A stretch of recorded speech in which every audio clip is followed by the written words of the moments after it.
Liputan eksklusif Fakta Israel di Yerusalem, Pusat Bumi dan Golgota.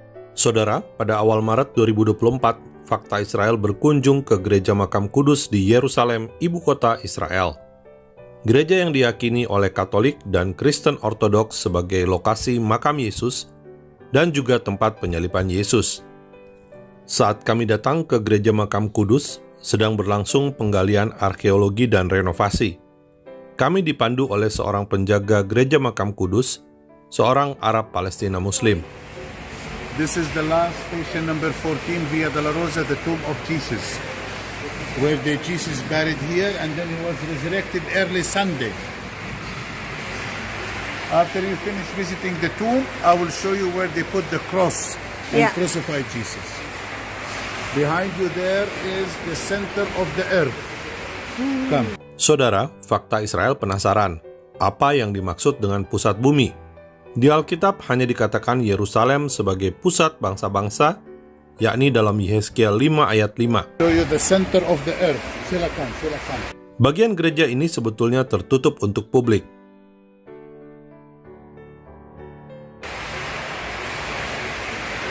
This one? The reason why they call it the center of the earth, because you are in the middle, in the center between the place where they put the cross and behind you the tomb of Jesus.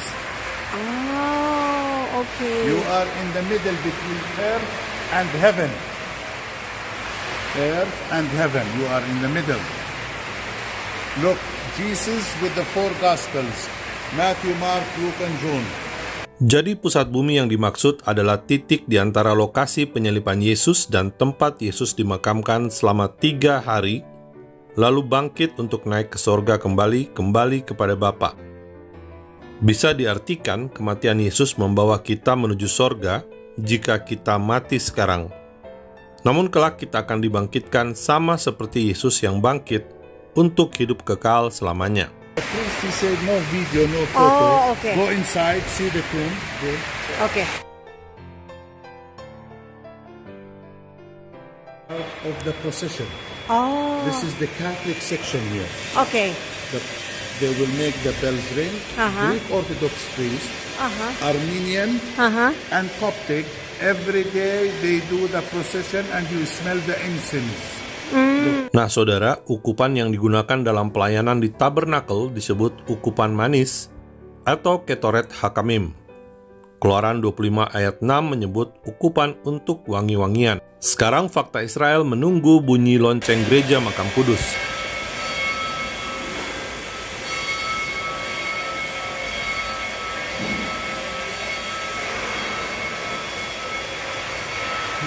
Fakta Israel kemudian menuju ke sebuah gereja yang tidak dibuka untuk publik, melainkan hanya khusus untuk ruang berdoa. 2,000 years old, this pillar, where they put Jesus on the pillar, they tie him and they whip him, and you can see the mark of the whip. What? The mark how strong they whip Jesus. So this is the original stone. Yes. Saudara, Yesus disiksa dengan cambukan 39 kali. Cambuk yang digunakan disebut flagrum. Flagrum terdiri dari potongan kulit dan bola-bola besi untuk membuat memar dan serpihan tulang tajam untuk mengiris daging tubuh. This is the procession. Yeah. Via Dolorosa.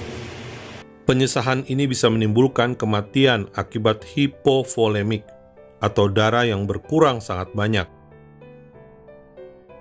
Ini adalah 14 momen kejadian saat Yesus dijatuhi hukuman mati, berjalan menuju Golgota, hingga Yesus dimakamkan yang dikenal sebagai 14 situs sepanjang jalan salib atau Via Dolorosa. Gereja Katolik Roma Ordo Fransiskan menetapkan situs ini pada tahun 1342. Jerusalem cross, this is very important. 5 crosses in one. The big one present Jesus, and the 4 Gospels, Matthew, Mark, Luke, and John. 5 crosses, 5 wounds of Jesus. 2 in the wrist, 1 in the rib, 2 in the feet. Saudara, salib Yerusalem adalah simbol dari para pasukan perang salib di bawah perintah Paus Urbanus II. Perang salib pertama terjadi tahun 1096 hingga 1099. Ordo Fransiskan inilah yang ditetapkan sebagai penjaga tempat suci Katolik di Tanah Suci Israel oleh Gereja Katolik Roma. Saudara, meski Gereja Katolik Roma dan Kristen Ortodoks sama-sama mengakui Gereja Makam Kudus sebagai tempat Yesus dikuburkan, namun penetapan Hari Paskah dan Kebangkitan Yesus antara kedua denominasi ini berbeda. Gereja Ortodoks baru akan memperingati Paskah pada 5 Mei 2024. Para penonton Fakta Israel, Anda bisa melihat renovasi di dalam gereja yang dilakukan menjelang Paskah. Now I will take you and I'll explain for you what's the meaning in the Bible. Okay. Renovasi dilakukan bersamaan dengan perang Israel melawan kelompok teroris Hamas, sehingga jumlah turis dan peziarah Kristen sangat menurun. Part of Golgotha. This is some Christians, they believe over there is the blood of Jesus. Look there. How come is the red color here? When they crucify Jesus, one soldier bring long spear and he stick it on the rib of Jesus and all the blood come down. Warna coklat pada batu inilah yang diyakini sebagai bekas tetesan darah Yesus. Warna darah ketika kering memang menjadi kecoklatan. Dalam Alkitab, ada terjemahan yang menyebut pleura sebagai rusuk bukan lambung. Namun Yohanes 19 ayat 34 mencatat darah dan air keluar dari lambung Yesus. Darah dan air atau cairan akan terkumpul dekat paru-paru dan jantung sebagai respons dari kondisi hipovolemik yang sudah Fakta Israel sebut di awal video. Saudara, video edukasi ini mungkin cukup panjang bagi Anda. Namun Fakta Israel berharap Anda terus menyimak karena tujuan kami untuk memberi Anda pengetahuan Alkitabiah agar iman Anda semakin bertambah teguh dalam Yesus Kristus, Yeshua HaMashiach. This is 10 station where they stripped his garment, where they took off his clothes. Station number 11. They held Jesus on the cross. Okay. Station number 12. Jesus died on the cross. We need to wait a few moments till the Armenian priest is coming now. Okay. Make the incense. After that, the Egyptian Orthodox Coptic, he will do the incense, and then you can make film of the mountain where they put the true cross. Here is the Armenian priest. Jangan lupa saudara untuk mendukung pelayanan edukasi kami dengan cara membagikan link video ini dan subscribe YouTube Fakta Israel agar Anda tidak ketinggalan video terbaru dari kami. Terima kasih untuk dukungan Anda.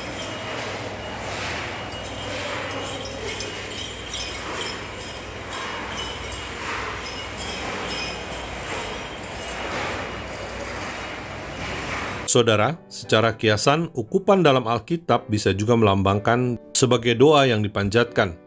Dalam kitab Wahyu 5 ayat 8 dan Wahyu 8 ayat 3, ukupan diidentikan dengan doa orang-orang kudus.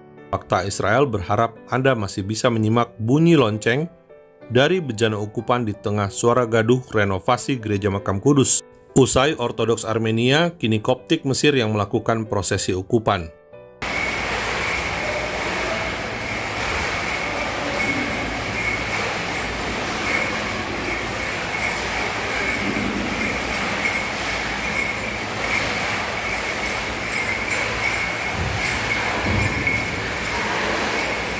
Nah, inilah bagian yang menarik dari Gereja Makam Kudus.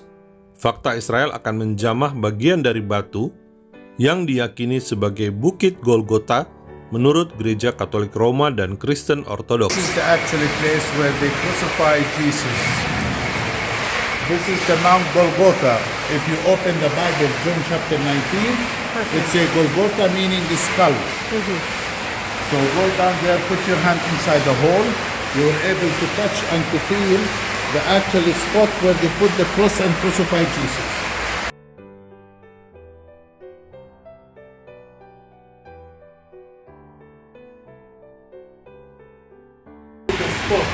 Oke, saya pegang bagian bawah cukup dalam sampai ke lengan saya.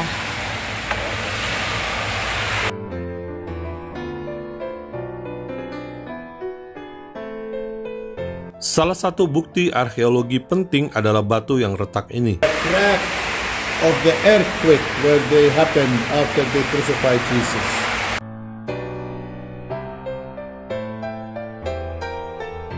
Can now go to see the cave of St. Helena. Saudara, bagian kedua dari liputan eksklusif Fakta Israel dalam rangka Paskah adalah Gua Santa Helena, orang yang menemukan salib asli Yesus. Selamat memperingati Paskah, hari kematian Yesus. Jangan terbalik, saudara. Paskah adalah peringatan Yesus sebagai anak domba Paskah bagi kita yang percaya kepadanya. 1 Korintus 5 ayat 7 tertulis, sebab anak domba Paskah kita juga telah disembelih, yaitu Kristus. Nantikan video edukasinya dan Fakta Israel mengucapkan terima kasih karena Anda telah membantu menyebarkan link video YouTube Fakta Israel. Salam damai dari Fakta Israel.